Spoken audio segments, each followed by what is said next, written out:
दोस्तों नमस्कार, हाजिर है एक बार फिर से आज की बड़ी और ताजा खबरों के साथ। बस आपसे निवेदन है, कृपया वीडियो को लाइक कर दें, चैनल को सब्सक्राइब कर लें और घंटी बटन जरूर दबा दें। पहली बड़ी खबर है, राष्ट्रपति चुनाव की तारीखों का हुआ ऐलान। 18 जुलाई को होगा मतदान। ये आपको बता दें कि चुनाव आयोग ने देश में 16वें राष्ट्रपति के चुनाव का ऐलान कर दिया है। मुख्य चुनाव आयुक्त राजीव कुमार के मुताबिक 18 जुलाई को राष्ट्रपति चुनाव के लिए मतदान होगा। वहीं इसके लिए 15 जून को अधिसूचना जारी होगी। 29 जून को नॉमिनेशन की आखिरी तारीख है। मतदान 18 जुलाई को होगा और मतगणना 21 जुलाई को होगी। राष्ट्रपति रामनाथ कोविंद का कार्यकाल 24 जुलाई को समाप्त हो रहा है और अगले राष्ट्रपति के चुनाव का ऐलान इसी को ध्यान में रखते हुए किया गया है। राष्ट्रपति चुनाव के लिए नामांकन दिल्ली में ही होगा। दिल्ली के अलावा कहीं और जगह नॉमिनेशन नहीं होगा। चुनाव आयोग के मुताबिक 16वें राष्ट्रपति के लिए चुनाव की प्रक्रिया 24 जुलाई तक पूरी कर ली जाएगी। आपको बता दें कि चुनाव आयोग ने देश में 16वें राष्ट्रपति के चुनाव का ऐलान कर दिया है। मुख्य चुनाव आयुक्त राजीव कुमार के मुताबिक 18 जुलाई को राष्ट्रपति चुनाव के लिए मतदान होगा।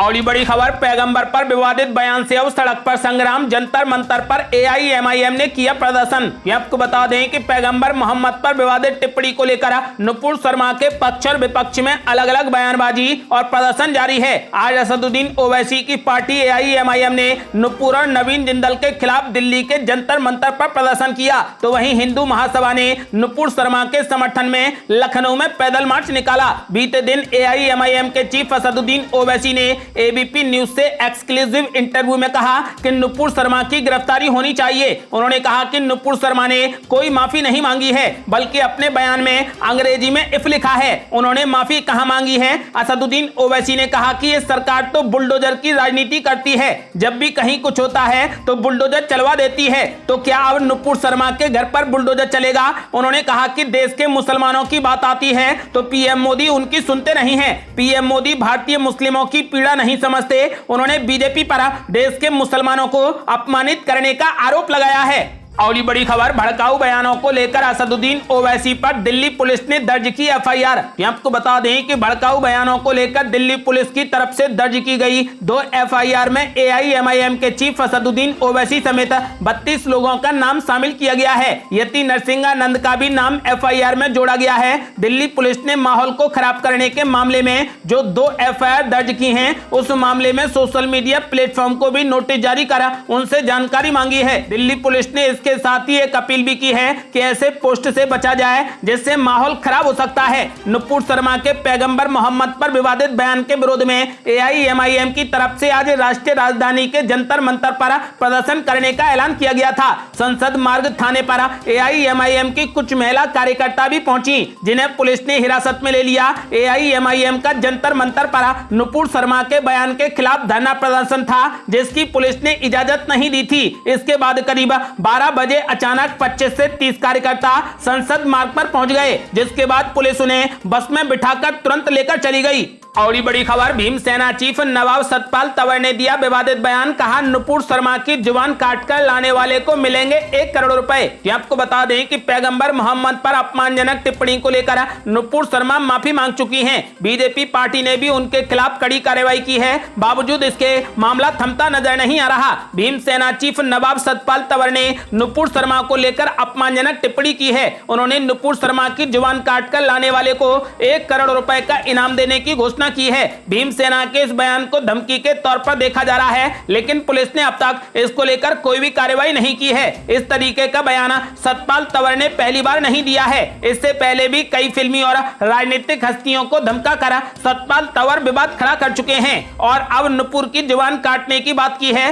भीमसेना के संस्थापक और राष्ट्रीय अध्यक्ष नवाब सतपाल तंवर ने आरोप लगाते हुए कहा कि नुपुर शर्मा ने नबी का अपमान किया है, जिससे करोड़ों मुस्लिम समुदाय के लोग आहत हुए हैं। और ये बड़ी खबर, बीजेपी से निष्कासित होने के बाद नवीन जिंदल का बड़ा ऐलान। बोले देश की रक्षा के लिए कुछ बलिदान भी देना पड़े तो परवाह नहीं। ये आपको बता दें कि पैगंबर मोहम्मद पर विवादित बयान देने को लेकर बीजेपी से निष्कासित किए गए नेता नवीन जिंदल से ABP न्यूज ने खास बातचीत की। इस बातचीत में उन्होंने कहा कि मेरे परिवार के सोशल अकाउंट को टैग करके धमकी दी जा रही है। उन्होंने कहा कि मेरी हत्या करने पर इनाम रखा गया है। जो मेरी हत्या करेगा उसे $1 मिलियन का इनाम दिया जाएगा।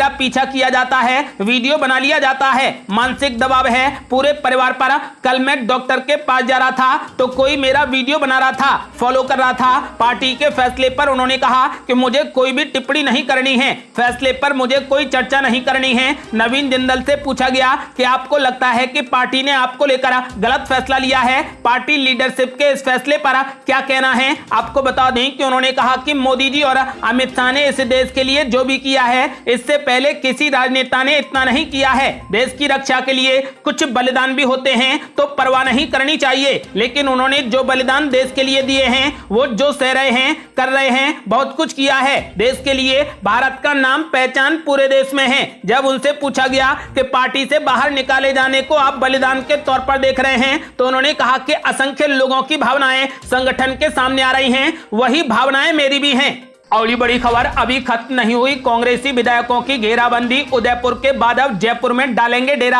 आपको बता दें कि करीब एक सप्ताह तक उदयपुर के 5 सितारा होटल में मेहमान नवाजी का लुत्फ उठाने के बाद अब कांग्रेसी विधायकों का काफिला जयपुर पहुंच रहा है। लेकिन शहर बदल जाने के बावजूद विधायकों की बाड़ाबंदी खत्म नहीं होगी और सभी विधायक उदयपुर से सीधे जयपुर दिल्ली हाईवे पर बने होटल लीला पैलेस में पहुंच जाएंगे। आपको बता दें कि कांग्रेसी नेता इस बात का पूरा ध्यान दे रहे हैं कि किसी भी विधायक को तोड़ने की कोशिश न हो सके, इसलिए एक दिन पहले जयपुर पहुंच जाने के बाद भी बाड़ाबंदी नहीं खत्म की गई। वैसे संख्या बल के लिहाज से कांग्रेस के तीनों प्रत्याशी जीतते दिख रहे हैं, लेकिन सब जानते हैं कि राजनीति संभावनाओं का खेल है, इसलिए कांग्रेस अपने किसी भी विधायक को खुला नहीं छोड़ रही। और बड़ी खबर, नुपुर शर्मा के बयान से आग बबूला हुई ममता दीदी, बोली नुपुर शर्मा को तुरंत गिरफ्तार किया जाए। आपको बता दें कि फिलहाल भारतीय जनता पार्टी की निलंबित नेता नुपुर शर्मा द्वारा पैगंबर मोहम्मद के खिलाफ की गई टिप्पणी मामले में अब राजनीति तेज हो गई है। पश्चिम बंगाल की मुख्यमंत्री ममता बनर्जी ने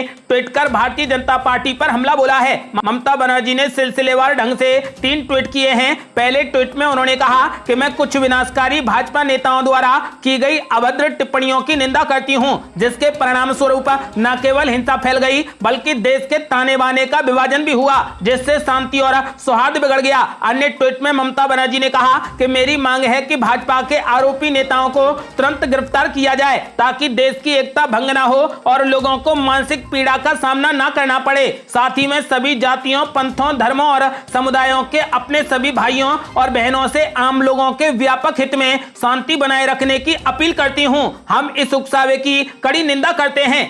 और बड़ी खबर, नवाब मलिक और अनिल देशमुख को कोर्ट से लगा बड़ा झटका, राज्यसभा चुनाव में नहीं डाल पाएंगे वोट। आपको बता दें कि मुंबई की स्पेशल पीएमएलए कोर्ट ने महाराष्ट्र सरकार के मंत्री नवाब मलिक और पूर्व राज्य मंत्री अनिल देशमुख के उस आवेदन को खारिज कर दिया जिसमें उन्हें राज्यसभा में मतदान करने की अनुमति मांगी गई थी। आपको बता दें कि राज्यसभा चुनाव में राजनीतिक दलों के लिए एक एक वोट महत्वपूर्ण माना जा रहा है। इसके लिए खूब रस्साकसी चल रही है। राष्ट्रवादी कांग्रेस पार्टी यानी एनसीपी के विधायक अनिल देशमुख और नवाब मलिक इस समय जेल में हैं। अनिल देशमुख और नवाब मलिक ने राज्यसभा चुनाव में मतदान के लिए कोर्ट में याचिका दाखिल की थी, जो कोर्ट ने खारिज कर दी। बता दें कि 10 जून को महाराष्ट्र में राज्यसभा की 6 सीटों पर मतदान होना है। कोर्ट के फैसले के बाद महाविकास आघाड़ी गठबंधन की मुश्किलें बढ़ना तय है। भाजपा ने पहले से ही शिवसेना के खिलाफ में अपना तीसरा उम्मीदवार उतारकर महाविकास आघाड़ी गठबंधन की मुश्किलों को बढ़ा दिया है। आपको बता दें कि कोर्ट के फैसले ने रही सही कसर को पूरा कर दिया।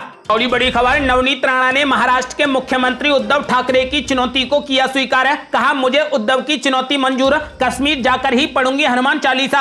आपको बता दें कि हनुमान चालीसा विवाद मामले में महाराष्ट्र के मुख्यमंत्री उद्धव ठाकरे की कश्मीर जाकर हनुमान चालीसा पढ़ने की चुनौती को अमरावती से निर्दलीय सांसद नवनीत राणा ने स्वीकार कर लिया है। नवनीत राणा ने चुनौती को स्वीकार करते हुए कहा कि कश्मीर भारत का अंग है और अगर मुख्यमंत्री उद्धव ठाकरे ये समझते हैं कि वहां पर हनुमान चालीसा का पाठ करना मुश्किल है तो मैं जरूर जाऊंगी और पाठ करूंगी। नवनीत राणा ने एबीपी न्यूज के मंच से मुख्यमंत्री उद्धव ठाकरे पर जमकर हमला बोला है। उन्होंने कहा कि मुख्यमंत्री ने कल औरंगाबाद में सभा को संबोधित किया। इस संबोधन में जहां पर उन्हें मुख्यमंत्री होने के नाते औरंगाबाद की जनता की परेशानियों पर बात करनी चाहिए थी, वो वहां पर मुझे कश्मीर जाकर हनुमान चालीसा का पाठ करने की चुनौती दे रहे थे। उन्होंने कहा कि हम इस सभा में उन्होंने औरंगाबाद की समस्याओं को लेकर बात नहीं की।